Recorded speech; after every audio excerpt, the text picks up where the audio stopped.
पुणे शहरातल्या सगळ्याच रस्त्यांवरती मोठ्या प्रमाणावरती वाहतूक कोंडी ज्या आहेत आपल्याला पाहायला मिळते। सध्या आपण पाहतोय की हडपसर पासून ते स्वारगेट पर्यंत संपूर्ण रस्ता जो आहे तो आपल्याला जाम झालेला पाहायला मिळतोय। या संपूर्ण वाहतूक कोंडीचा सामना जो आहे तो पुणेकरांना सहन करावा लागतो। गेल्या जवळपास 2 ते 2.5 तासांपासून संपूर्ण आपण पाहतोय की सोलापूर महामार्गावरती वाहतूक कोंडी जी आहे ती मोठ्या प्रमाणावरती झालेली पाहायला मिळते। अर्ध्या तासापासून गाड्या ज्या आहेत ते जागच्या जागी तशाच थांबून आहेत।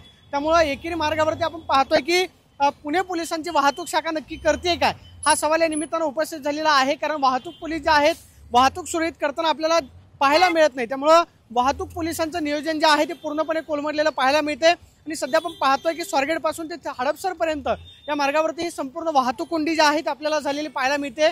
जवळपास स्वारगेट पासून ते रेसकोर्स मैदानापर्यंत येण्यासाठी 45 मिनिटांचा वेळ जो आहे तो लागतोय। आणि या सगळ्या वाहतूक कोंडीतून आपण पाहतोय की पुणेकरांना वाट काढणं जे आहे ते अवघड होत आहे।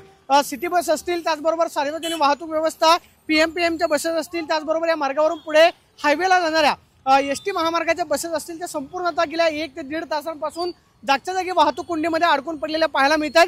त्यामुळे वाहतूक कोंडी सुरळीत करण्यासाठी आपण पाहतोय की पुणे पोलिसांचे प्रयत्न जे आहेत ते आपल्याला पाहायला मिळत नाहीत। की वाहतूक कोंडी नक्की कधी सुरळीत होणार हा प्रश्न निमित्तानं उपस्थित झालेला आहे। मात्र जवळपास गेल्या 2 ते 2.5 तासांपासून आपण पाहतोय की पुणेकर जे आहेत वाहतूक कोंडीमध्ये अडकलेले पाहायला मिळतात। कॅमेरा पर्सन अभिजित पिसेसोबत प्रदीप कापसे, TV9 मराठी, पुणे।